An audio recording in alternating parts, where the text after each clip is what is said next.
नमस्कार साथियों, कैसे हो आप।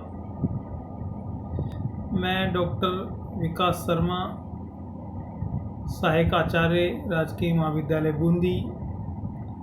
मित्रों, पिछले 3-4 व्याख्यानों में हमने महान चीनी दार्शनिक कन्फ्यूशियस के संबंध में बात की थी, क्योंकि उनके संदर्भ में इतने विस्तार से चर्चा सामान्यतया देखने को नहीं मिलती।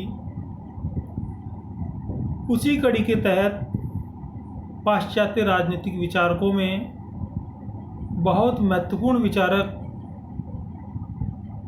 जो राजनीति विज्ञान के विद्यार्थियों और प्राध्यापकों के लिए पढ़ना और पढ़ाना दोनों ही दृष्टिकोण से बहुत महत्वपूर्ण है। हम उन राजनीतिक दार्शनिक, राजनीतिक चिंतक, राजनीतिक वैज्ञानिक की आज यहाँ बात करने जा रहे हैं, और वह है मैकियावेली। मैकियावेली को हम मध्य युग का अंतिम और आधुनिक युग का प्रारंभ बिंदु मान सकते हैं। कई बार इन्हें अपने युग का शिशु, आधुनिक चिंतन के प्रारंभ का बिंदु या आधुनिक राजनीतिक विचारक कहा गया है, और इनका चिंतन वास्तव में ही बहुत ही यथार्थवादी, बहुत ही रियलिस्टिक और बहुत ही महत्वपूर्ण चिंतन है, जो राजनीतिक विज्ञान के विद्यार्थियों के लिए समझना आवश्यक है। मैकियावेली की बात हम कुछ बिंदुओं के तहत करेंगे, क्योंकि इसको एक व्याख्यान में समझना मुश्किल है। तो अगले कई दिनों तक हम मैकियावेली के संबंध में अध्ययन करने की कोशिश करेंगे। मार्क्सी ने मैकियावेली को प्रथम आधुनिक राजनीतिक चिंतक कहा है। मैंने अभी बताया आप लोगों को कि यह है मध्य युग का अंतिम और आधुनिक युग का प्रथम राजनीतिक चिंतक माना जा सकता है। तो मार्क्सी ने इन्हें प्रथम आधुनिक चिंतक की संज्ञा दी है। डनिंग कहते हैं कि प्रिंस सबसे महान रचना है। यह प्रिंस मैकियावेली की एक पुस्तक है, और यह महानतम कृति है जो इन्होंने 1513 ईस्वी में लिखी थी। यह मैकियावेली की एक महानतम रचना है, जिसमें मध्ययुगीन राजनीतिक चिंतन प्रणाली का परित्याग करके आधुनिक राजनीतिक चिंतन प्रणाली का प्रारंभ बिंदु कहा जा सकता है, या यहाँ से प्रारंभ माना जा सकता है। जॉनसन कहते हैं कि मैकियावेली अपने समय का एक उत्कृष्टतम निचोड़ है, यानी जो एक चिंतन की पराकाष्ठा, जो एक राजनीतिक विचारों की एक पराकाष्ठा जिनके चिंतन में देखने को मिलती है, वह मैकियावेली है। और ये अपने समय का एक उत्कृष्टतम निचोड़ है, यानी उनके समय में मैकियावेली से बड़ा कोई राजनीतिक वैज्ञानिक, राजनीतिक चिंतक नहीं हुआ, जिन्होंने इतने यथार्थवादी दृष्टिकोण से, इतने विस्तृत दृष्टिकोण से, इतने तुलनात्मक अध्ययन पद्धति के माध्यम से अपने राजनीतिक चिंतन को यथार्थ में अधिरोपित करने का कार्य किया। महान आधुनिक राजनीतिक चिंतक मैकियावेली के विचारों का अध्ययन हम कुछ निश्चित बिंदुओं के तहत करने की कोशिश करेंगे, और उनमें प्रमुख है, सबसे पहला तो मैकियावेली का जीवन परिचय, कि इनका जन्म कब हुआ, इनकी पृष्ठभूमि क्या रही, इनका बाल्यावस्था का काल कैसा रहा, और बाद में शासन व्यवस्था में इनकी क्या भूमिका रही। दूसरा, मैकियावेली की रचनाएं, इनकी कुछ प्रमुख पुस्तकें रही जिनकी चर्चा हम अगले व्याख्यान में करेंगे, और उनमें जैसे एक महत्वपूर्ण पुस्तक का नाम तो अभी मैंने बताया ही है, द प्रिंस। मैकियावेली की अध्ययन पद्धतियाँ, कि मैकियावेली ने अपने चिंतन में किन किन अध्ययन पद्धतियों का प्रयोग किया, ये भी बात हम अगले व्याख्यानों में करेंगे। मैकियावेली अपने युग के शिशु के रूप में, अब देखिए मैकियावेली को अपने युग का शिशु कहा गया है।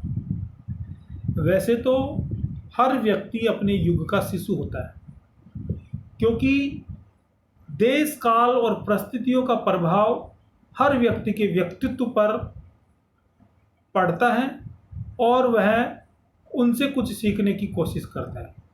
यह हर व्यक्ति के स्वभाव पर, हर व्यक्ति के व्यक्तित्व पर प्रभाव पड़ता है।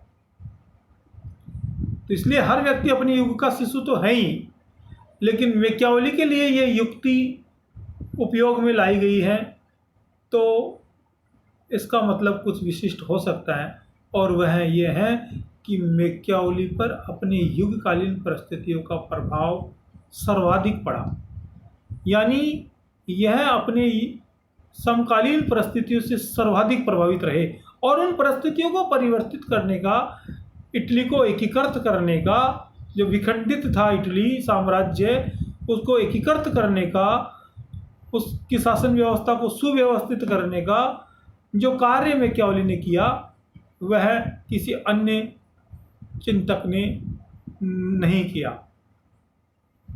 अपने यहाँ भी राजा राममोहन राय को आधुनिक भारत का जनक कहा जाता है, क्योंकि वो भी एक ऐसे पड़ाव पर थे कि जहाँ एक और मध्यकाल खत्म हो रहा है और दूसरी ओर आधुनिक काल प्रारंभ हो रहा है। राजनीतिक चिंतन की जहाँ धाराएं चेंज होती है, राजनीतिक चिंतन का जहाँ से एक पटाक्षेप होता है, एक मेजर परिवर्तन जहाँ से आता है, तो वहाँ से हम युग परिवर्तन की बात करते हैं। तो मैकियावेली अपने युग के शिशु के रूप में, इनकी चर्चा भी हम अगले कुछ व्याख्यानों में करेंगे। मैकियावेली के प्रमुख राजनीतिक विचार, कि मैकियावेली ने क्या क्या राजनीतिक विचार अपने चिंतन के तहत बताए, तो इसमें पहला तो है मानव स्वभाव संबंधी विचार। इन्होंने मानव स्वभाव का चित्रण किया। इनके बाद में फिर जो सामाजिक समझौतावादी विचारक है हॉब्स, लॉक, रूसो, उन्होंने भी मानव स्वभाव के ऊपर अपने विचार रखे और उन्होंने भी मानव स्वभाव का चित्रण किया। लेकिन इनके सबके मानव स्वभाव के चित्रण में बहुत अंतर है, और ये मैकियावेली जो प्रथम व्यक्ति था जिसने मानव स्वभाव का चित्रण लगभग यथार्थ रूप से करने की कोशिश की, क्योंकि वह वास्तव में मानव के व्यवहार में, मानव के लक्षणों में, मानव के आचरण में ऐसा ऐसा व्यवहार दिखाई देता है जैसा मैकियावेली ने बताया। धर्म एवं नैतिकता संबंधी विचार, और तीसरा राज्य संबंधी विचार। ये मैकियावेली के प्रमुख राजनीतिक विचार है। मैकियावेली के आधुनिक चिंतन संबंधी विचार, अब इन्होंने, जैसा कि इनको प्रथम आधुनिक राजनीतिक चिंतक कहा जाता है, तो ऐसे कौन से विचार थे जिनके कारण मैकियावेली को प्रथम आधुनिक राजनीतिक चिंतक कहा जाता है, अपने युग का शिशु कहा जाता है, अपने युग का उत्कृष्टतम निचोड़ कहा जाता है। तो ये कुछ विचार हम जानने की कोशिश करेंगे। राजनीतिक चिंतन के इतिहास एवं मैकियावेली, राजनीतिक चिंतन का इतिहास क्या रहा और मैकियावेली पर उसका क्या प्रभाव पड़ा, या यूं कह दीजिए कि मैकियावेली के चिंतन का उस पर क्या प्रभाव पड़ा, ये भी हम चर्चा करेंगे। मैकियावेली के विचारों की आलोचना, क्योंकि मैकियावेली के सारे विचार तो ऐसे नहीं कि जिनको हम आंख मीच कर सहमत हो जाए, स्वीकार कर ले। तो मैकियावेली के विचारों की आलोचना भी की जाती है, जैसे उनके दोहरे नैतिकता के सिद्धांत की आलोचना की जाती है, जैसे उनके जो परोपकार का कार्य उन्होंने बताया राजा के लिए, वह केवल दिखावे मात्र का, तो उसके लिए मैकियावेली की आलोचना की जाती है। और मैकियावेली के चिंतन की कौटिल्य के चिंतन से तुलना की जाती है। भारतीय राजनीतिक चिंतक हुए महान राजनीतिक चिंतक जो प्राचीन भारतीय विचारों के तहत पढ़े जाते हैं, और वह कौटिल्य, उनको चाणक्य भी कहते हैं, उनसे मैकियावली की तुलना की जाती है।